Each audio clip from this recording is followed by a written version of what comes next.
Hello, I'm John Dickmeyer. Welcome to Potpourri. Um, Today we have a very, very interesting guest, and we have a topic that I know all of you out in the audience will be very interested in. I can't wait to hear what she has to say.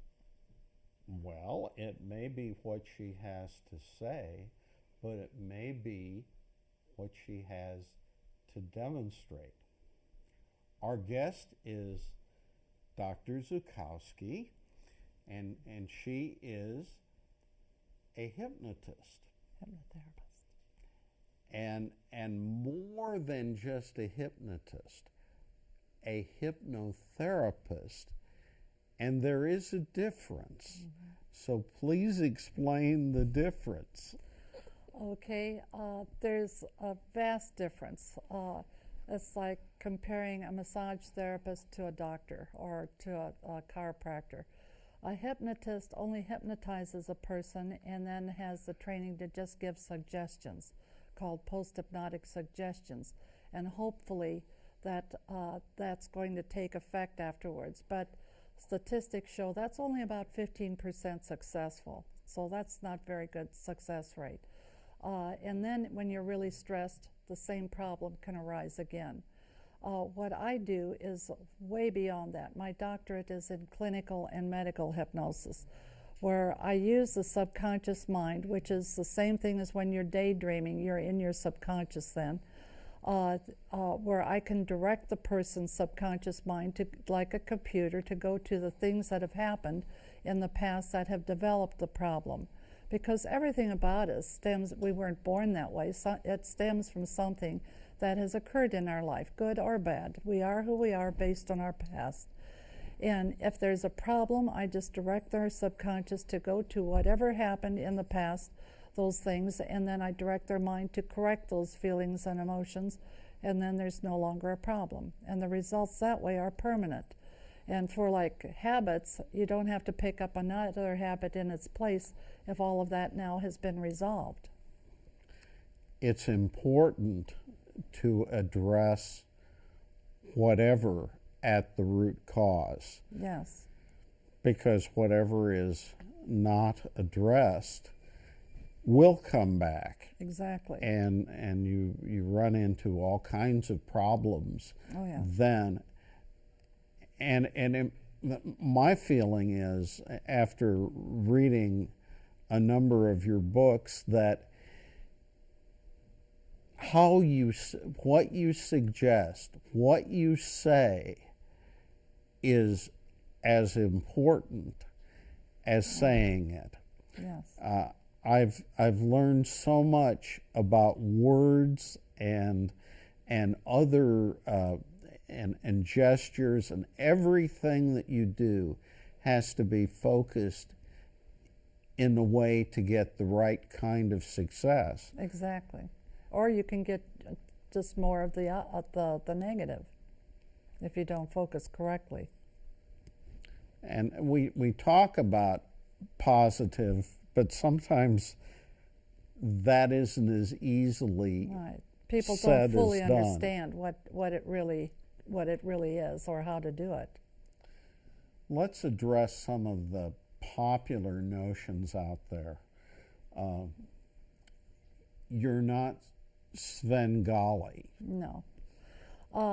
Because of the things that they show on TV, naturally they're wanting ratings, and that they want to really blow it up, when it's not really what it appears to be.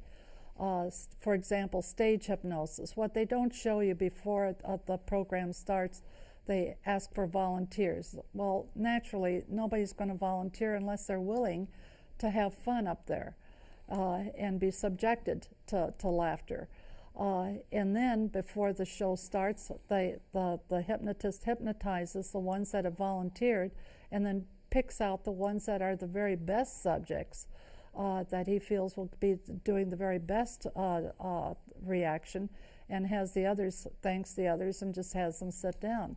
And he pre-programs them so that in just a few seconds he can have them already hypnotized. So by the time the program comes on, people think, oh my goodness, he's got a magic wand that he just immediately has them hypnotized, and that he can make them do anything he wants them to do, which is absolutely not true. For example, a hypnotist would not ask a senior citizen group that they're doing stage hypnosis with to do the same things they would ask a college group to do, because they just would refuse to do it. They can be more risque, for example, and more goofy and such with a college group, and they'll willingly respond, because it is a free will thing. If it's against their judgment or against their morals, they just would refuse to do it. It is not mind control like people think it is. For example, just stop and think. If it were mind control, I'd be a millionaire. And not because I'd say, write me out $1 million check, not at all. But they could come in with their whole list of problems, and in one session, I'd tell them, you won't have this problem anymore, this will be gone, that'll be gone, you'll be able to do this and this, and they'd be perfect after one session. Wouldn't you agree, if it were mind control? Well, obviously it isn't.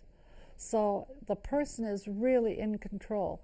And if somebody comes to me, for example, smoking, most people are familiar with the hypnosis for smoking. Although I do it totally different than the other ones. I get to the root of what developed the problem, and that therefore it's 100% success rate without weight gain, and it's permanent, because we've eliminated all the feelings and emotions that cause them to do it.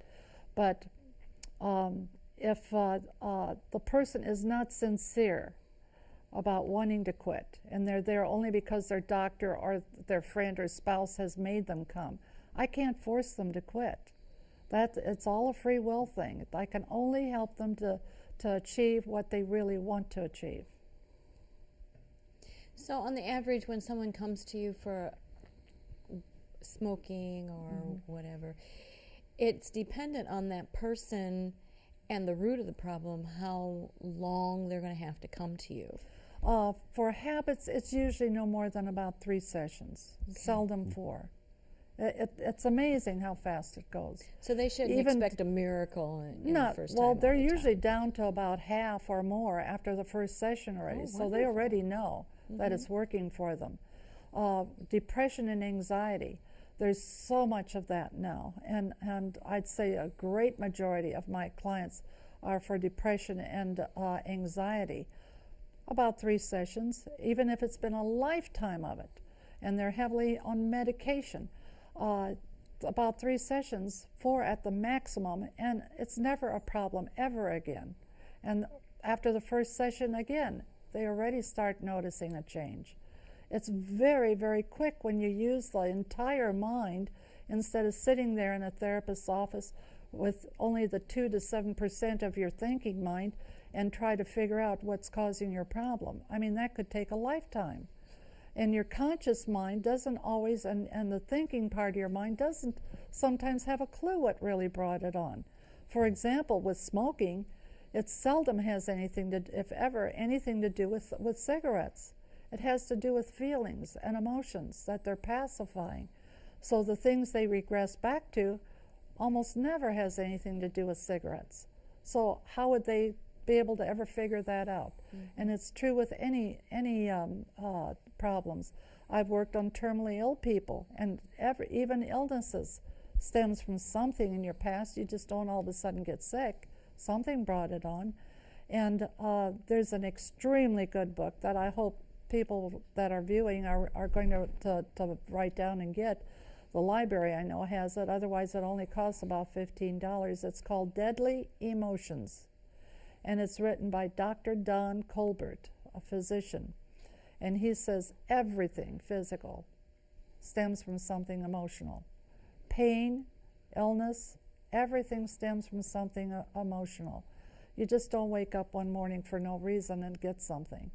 But something has brought it on. And there's not really enough time to tell you the 3 most common things that bring on illness or pain. But there's specific things that can bring on those things. If people say, oh, it's a chemical imbalance, like with bipolar people, I've successfully worked on that. even schizophrenics. But bipolar people, that's a chemical imbalance.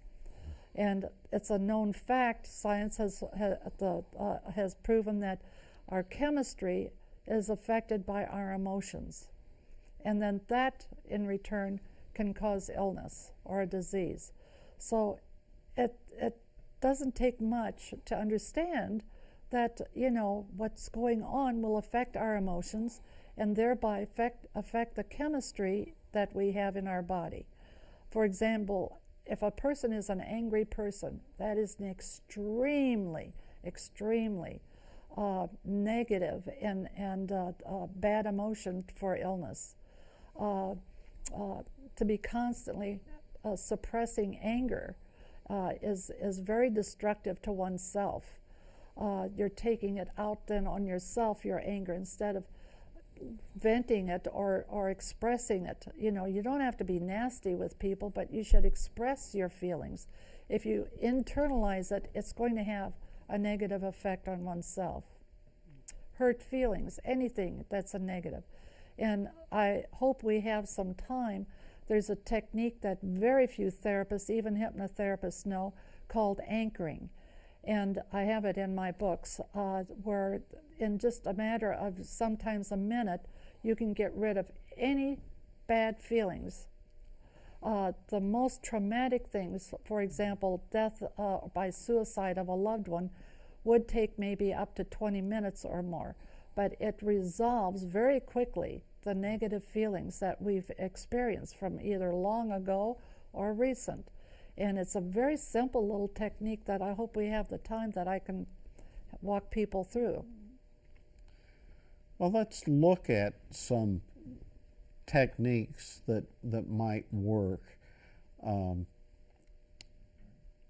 I know from my experience, because we've worked together on some issues that I've had, and I can testify that about 3 sessions takes care of the majority of what, and then the individual, like with what I had, I could literally hypnotize myself, or I teach all my clients to do that, or meditate same thing myself into a state where I could take care of a whole lot of the problems that I had.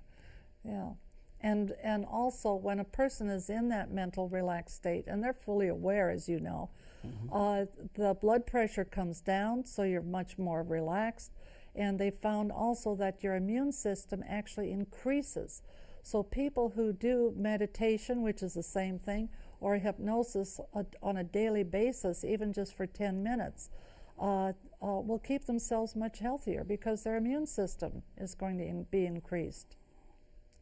I found that about 20 points on the systolic was my average. That the hypnosis would bring the blood pressure down. Yeah, isn't it amazing? And it truly is. I mean, we don't think that we can do those things. Well, so much on TV makes it look, I mean, it's so ridiculous. When I get really upset when I see some of the things, and especially in the movies. Oh, they have a field day with the subject in movies, and it's so untrue. Do you find when someone comes to you, Gisela, that they want to have something helped, but the first session with some people, do you find it difficult to get them to relax, to believe? Actually not, because I don't just hop right into it. I take the time to explain it very carefully and do a little demonstration for them even, and explain step by step what they can expect. And of course, most people are nervous the first time. They don't know what to expect, And I use a little bit of humor too. I say, I promise I'm not going to have you hanging from the chandelier and things like that, And I explain very carefully it's just a meditative or a daydream state where you're not in the part of your mind that's doing thinking. You're now in your entire mind, which is like a computer. And it's a daydream. Anytime you're daydreaming, I mean, we even just imagine we're even driving our car a lot of times when we're daydreaming because our mind's wandering around. We're not thinking of anything specifically. And then all of a sudden we realize, oh my gosh, I'm almost there, you know. It happens to all of us. And you have to go through that relaxed mental state to shut off the thinking in order to eventually go to sleep too. And upon awakening, but when you're aware of your surroundings, but you're not really turned on your thinking yet, you're going through that same mental relaxed state. So it's a natural state of mind, but people get so worried and so scared because of the nonsense that they've seen, you know, on TV. And like I say, on stage hypnosis, those people are willing to act silly. I've done it myself, you know. I tend to be kind of a character at the conferences, and they all want me to volunteer to go up there because, well, we won't get into that, you know. But, you know, you're fully aware of what you're doing, but you're in your entire creative mind to act the goofiest you can be, if that's your choosing, you know. It's just not what people realize. So when I'm dealing with a new client, I take plenty of time to get acquainted with them. I have them fill out a form of all the things that they feel are problems that they have, because a lot of times they're related. And by working on one issue, it's going to clean up, or at least in part, some of the other things too. For example, if they have a habit like smoking, that's a pacifier. So it's to pacify and make themselves feel better. Well, if they've got depression or others kind of issues or lack of confidence, it could very well be lessening those issues then when we work on what's causing this pacifier. So after that, like I say, I explain it very carefully, step by step, what they can expect. And that, because you just feel like you're just sitting there with your eyes closed, I do what's called a convincer test, and I explain that to them. And you remember that. I remember. Where when I see you and you give off the different signs, physical signs, when you're at different depths of relaxation, hypnosis, and then I do the convincer test to prove to the individual they really are hypnotized and not just sitting there with their eyes closed. Because otherwise, a lot of them would probably go home and say, well, I think I just blew my money because I heard everything, I felt everything. Yeah, you will. You're fully aware. But you're just mentally relaxed and letting and just listening to the hypnotist and letting him or her guide you into the things that need to be corrected. So it's a perfectly normal state of mind. And then when I feel I've built a rapport with a person and they have no longer any questions, I ask them, are you ready? And by that time, they're usually very eager to get started, you know. And it's very, very seldom that we have any difficulty in the first session, but I have different techniques I can use that are foolproof too. And as long as the person isn't resistant, it'll work. The only thing is I cannot make somebody do something they don't choose to do. And as you said, and I think that, like you know, TV has just done wonders. A person will never do what is against their morals or against what they believe in. But I do want to say something, because there have been cases where the subject has willingly turned over their will to the hypnotist. Then they can be controlled.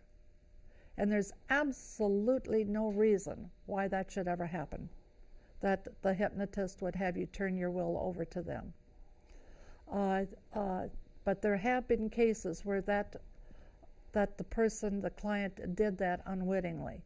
So if you're ever asked, will you turn your will over to me, or will you do exactly what I tell you to do, there is no reason to say yes. Absolutely none. I think, after reading what I've read, it's just like in regular society, a person may be deceived by what someone else says. And you can be deceived by a therapist. False memory syndrome, for example, That's and right. you don't even have to be hypnotized to have that happen. Exactly. If something is repeated often enough, or you're asked a question often enough, has this or that ever happened to you? Have you been molested? And you're pumped like that, or that suggestion is made often enough, the person's liable to start having their subconscious get very creative and start, oh yeah, I'm starting to remember now, and that's false memory syndrome, and that can happen. So and some trained therapists, not just hypnotherapists, but psychologists or other therapists, have done this, and that's one of the things I especially am careful with my students to say: you never suggest anything. That has to come strictly from them. I had one young woman, 19 years old, that started having nightmares about her father molesting her as a young girl. She had never remembered that before. We tend to sometimes, our subconscious, to block out things that are too painful. And he was starting to act, wrestle, and tickle a lot when her younger sister, 12-year-old sister, was feeling uncomfortable with it, and he wouldn't stop. The parents were divorced, and so that was when these nightmares started happening. So her mother came to me and said that a therapist said, well, she was probably molested. I never, ever suggest that. So I said, well, it's possible, but we won't jump to conclusions. So she brought her in, and I hypnotized her, and I didn't say, go to why you think that. I said, go to why you are uncomfortable with your father. Never, ever suggesting any kind of improper behavior. That has to come strictly from them. If you suggest it, the subconscious mind can be very creative and start, creating stories and things that may not even be true. Hence the false memory syndrome. So I just told her, regressed her back to go to the incidents in her past that caused her to feel uncomfortable and afraid of her father. And out of 5 regressions, 4 of them did have to do with her being molested. But that came from her, not me. That indeed.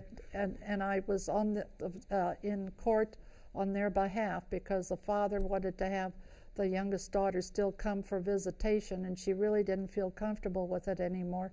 And the judge, who's retired now, he listened to the tape instead of the video, and he still made her go and see her father. That happens a lot, unfortunately. Depends a lot on the judge. Mm-hmm. Mm-hmm. Some of them are very good, and some of them, I don't know if they get paid off or what it is. I'm sorry, but it doesn't even make good sense sometimes, the things that happen. Let's see what we can teach the folks out there that would, yes. Let's do that. Yeah, that's a fun one. Yeah, and everybody can, the crew here and you guys can do it along. This is to demonstrate how the subconscious mind works. The power of positive thinking. What does that mean? It means whatever you keep telling yourself and focusing on and imagining will have to eventually happen. Because, as a man thinketh, so will it be. Henry Ford said, if you think you're going to succeed, you will. If you think you're going to fail, you will. Mm-hmm. Whatever you keep telling yourself and thinking is what's going to happen. It doesn't have to be true or not true. It will happen. That's the way we are computed. So just fold your hands where you can comfortably look at them, and then just raise and palms together, and then put up your 2 index fingers like a little steeple, and now separate them. Now make sure you don't take your eyes off your fingers or it may not work. Just keep watching your fingers. Now imagine I'm putting a big vise on your fingers and I'm cranking your fingers together, closer and closer, tighter and tighter, And the more you keep imagining that, the faster it goes together, closer and closer. Just imagine a vise on your fingers, cranking your fingers together, closer and closer, tighter and tighter. And when they are stuck together, they'll stay stuck together until I tell you what else to do. Closer and closer, tighter and tighter, all the way together. And the more you use your imagination that happening, the faster and better it works. Closer and closer, tighter and tighter. And now I'm going to lock them even tighter and tighter into place. Now watch your fingers and listen very carefully. Don't take your eyes off your fingers, but listen very, very carefully. When I ask you to try to take your fingers apart, you'll be amazed. As long as you keep thinking that there's a big vise clamping your fingers together, and you keep thinking to yourself that, when you try to get them apart, as long as you keep saying that they're clamped together, they will not come apart. In fact, they'll actually get more pinched and more tight together. As long as you keep repeating to yourself, there's a clamp tightly clamping my fingers together. Now try, and you'll see they're getting tighter and tighter with that clamp, that they will not come apart. They're getting tighter and tighter. Now when I clap my hands, they'll easily pop apart. That's how the subconscious works. That's the power of positive thinking. Our subconscious mind is a computer. We call it the robot theory. Whatever is programmed in there, right or wrong, it doesn't matter, you will eventually do it. So if you want something successful to happen and want to reverse what's going on, you have to tell yourself that I am successful. You don't say, I don't want to be a failure anymore, because you're focused still on failure. I am successful. And you have to say it in positive words, what you want, what you do want, not what you don't want, and as though you've already achieved it. I am.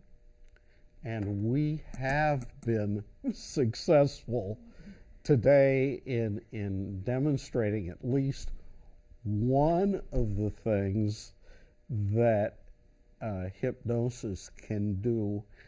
It can do a myriad of other things too, including wonderful anesthesia when you're going through a painful situation.